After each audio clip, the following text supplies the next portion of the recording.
ബസ്സിൽ വെച്ച് യുവതിക്ക് നേരെ ലൈംഗികാതിക്രമം നടത്തിയ കേസിൽ കണ്ടക്ടറെ പോലീസ് പിടികൂടി. കോഴിക്കോടാണ് സംഭവം നടക്കുന്നത്. നൊച്ചാട് സ്വദേശി റൌഫാണ് അറസ്റ്റിലായത്. കോഴിക്കോട് കുറ്റ്യാടി റൂട്ടിലോടുന്ന സ്വകാര്യ ബസ്സിലെ കണ്ടക്ടറായിരുന്നു ഇയാൾ. കഴിഞ്ഞ ജൂൺ 10-ാം തീയതിയാണ് കേസിനാസ്പദമായ സംഭവം നടക്കുന്നത്. ഓടിക്കൊണ്ടിരിക്കുന്ന ബസ്സിൽ വെച്ചാണ് ഇയാൾ യാത്രക്കാരിയായ യുവതിക്കെതിരെ ലൈംഗികാതിക്രമം നടത്തുന്നത്. സംഭവത്തെ തുടർന്ന് യുവതി ബഹളം വെച്ചതോടെ പ്രതി ബസ്സിൽ നിന്നും ഇറങ്ങി ഓടി രക്ഷപ്പെട്ടു.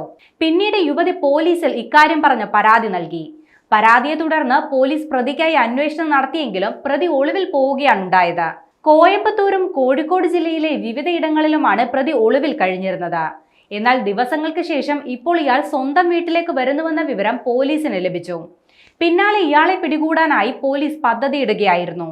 പ്രതി വീട്ടിലെത്തിയത് മനസ്സിലാക്കിയ പേരാമ്പ്ര പോലീസ് സംഘം പ്രദേശത്ത് പരിശോധന നടത്തുകയും പ്രതിയെ പിടികൂടുകയും ചെയ്തു. പിന്നാലെ വൈദ്യപരിശോധനയ്ക്ക് ശേഷം പ്രതിയെ കോടതിയിൽ ഹാജരാക്കി റിമാൻഡ് ചെയ്തു.